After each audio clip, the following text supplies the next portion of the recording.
while global support in the form of military hardware pours in for Ukraine's fight against the Russians, it is also being realized by the discerning observers that all this support may prove the adage that the road to hell is paved with good intentions.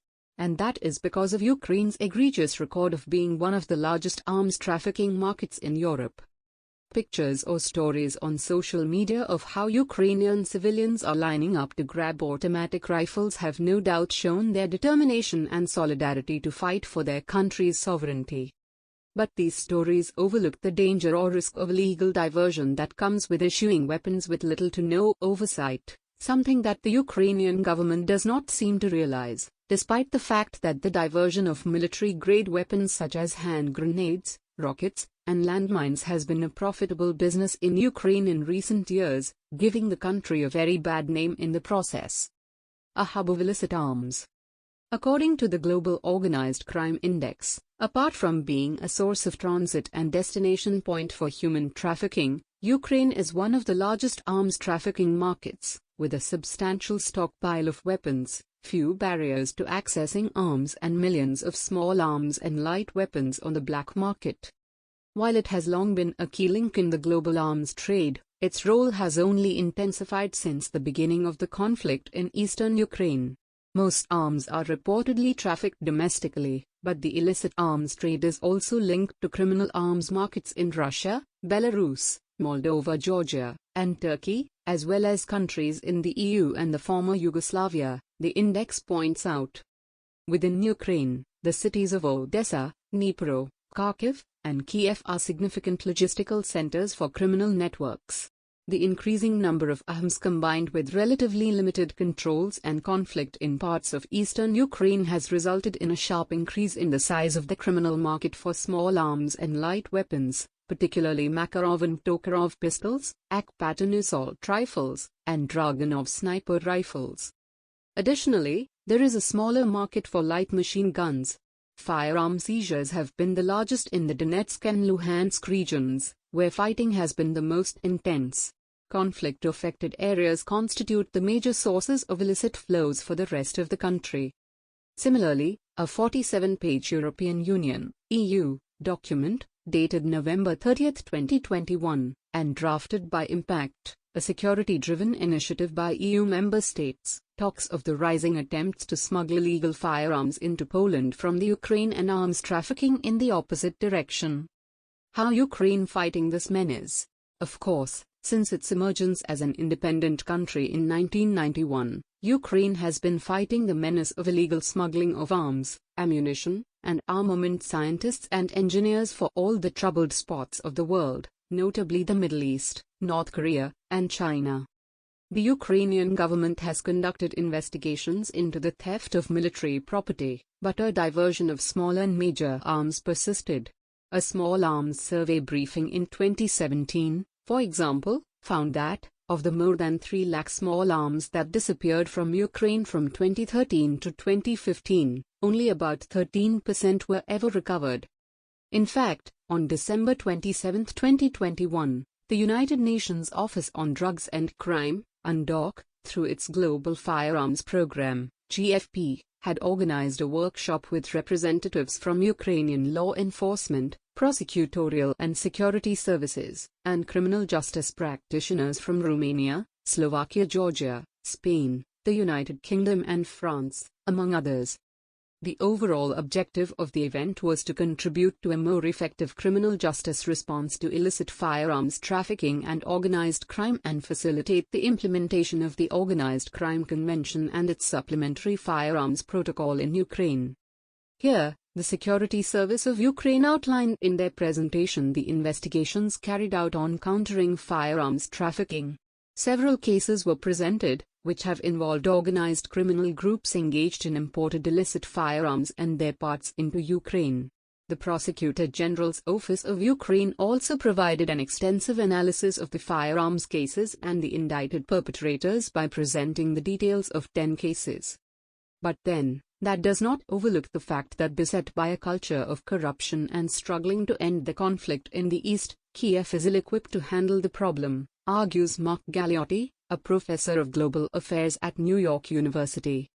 The depressing truth is that although the Ukrainian government has begun enacting new laws to address corruption and smuggling, at present the country's ports, airports, and borders are under control, he points out. The country has been a smuggling hub for illicit commodities of all kinds, from drugs and guns to people and counterfeit, too long for this easily to be addressed. Massive military aid. Against this background, one may see the support that has been either pledged or delivered to Ukraine over the past 2 months. Over 20 countries have pledged or delivered billions of dollars of military hardware. The details, according to the Forum on Arms Trade, are: Australia, missiles and weapons, $70 million Australian dollars, $50 million. Belgium, 200 anti-tank weapons and 5,000 automatic rifles/machine guns. Canada, machine guns, pistols, carbines, 1.5 million rounds of ammunition, sniper rifles, and various related equipment, $7.8 million, plus an additional $20 million in military aid, 25 million Canadian dollars, details undisclosed. Croatia, rifles and machine guns, protective equipment valued at 124 million kronor, 16.5 million euros. Czech Republic, 400 million koruna, $18.23 million, of non-light weapons and an earlier 188 million koruna, $8.6 million, worth of 4,000 mortars, 30,000 pistols, 7,000 assault rifles, 3,000 machine guns, a number of sniper rifles, and 1 million bullets. Denmark, 2,700 anti-tank weapons, 300 Stinger missiles, returned to the United States to be made operational, protective vests. Estonia, Javelin anti-tank missiles, 9 howitzers, with German permission. European Union, other weapons, unspecified 500 million euros, originally included fighter jets, which currently appears no longer true.